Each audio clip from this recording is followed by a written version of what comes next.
കുംഭമേളയിലെ viral താരത്തിൻ്റെ വിവാഹവുമായി ബന്ധപ്പെട്ട ശൈശവ വിവാഹ കേസിൽ ഭർത്താവ് ഫർഹാന് കുരുക്കുമുറുകുന്നു. മുൻപോട്ടുള്ള നിയമ നടപടികൾക്കായി മധ്യപ്രദേശ് ഹൈക്കോടതിയെ സമീപിക്കാനാണ് കേരള ഹൈക്കോടതി പ്രതിഭാഗത്തിന് നിർദ്ദേശം നൽകിയിരിക്കുന്നത്. ഇതോടെ മധ്യപ്രദേശ് പോലീസ് കേരളത്തിലെത്തിയാൽ ഫർഹാനെ ഏത് നിമിഷവും അറസ്റ്റ് ചെയ്യാമെന്ന പശ്ചാത്തലമാണ് നിലവിലുള്ളത്.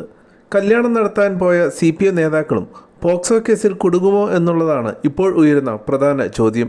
നിലവിൽ കേരള പോലീസിന്റെ സംരക്ഷണത്തിൽ ഇവർ തിരുവനന്തപുരത്തുള്ളതായിട്ടാണ് വിവരം.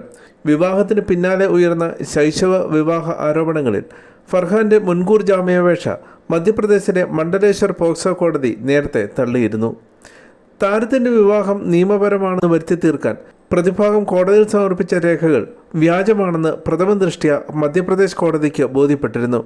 കേസിൽ നിന്നും രക്ഷപ്പെടാൻ പ്രതിഭാഗം നിയമത്തിൻ്റെ എല്ലാ വഴികളും തേടിയിരുന്നുവെങ്കിലും ശക്തമായ തെളിവുകളുടെ അടിസ്ഥാനത്തിലാണ് കോടതികൾ ജാമ്യാപേക്ഷകൾ തള്ളിയത്.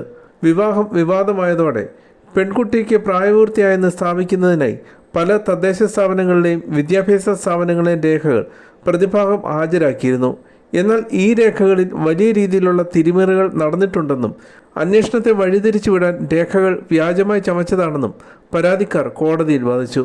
ഈ വാദങ്ങൾ ശരിവയ്ക്കുന്ന രീതിയിലാണ് മണ്ഡലേശ്വർ കോടതിയുടെ നിരീക്ഷണവും ഇപ്പോൾ കേരള ഹൈക്കോടതി സ്വീകരിച്ച കർശന നിലപാടും. ശൈശവ വിവാഹ നിരോധന നിയമപ്രകാരവും പോക്സോ നിയമപ്രകാരവുമുള്ള കടുത്ത വകുപ്പുകളാണ് ഈ കേസിൽ ഉൾപ്പെട്ടിരിക്കുന്നത്.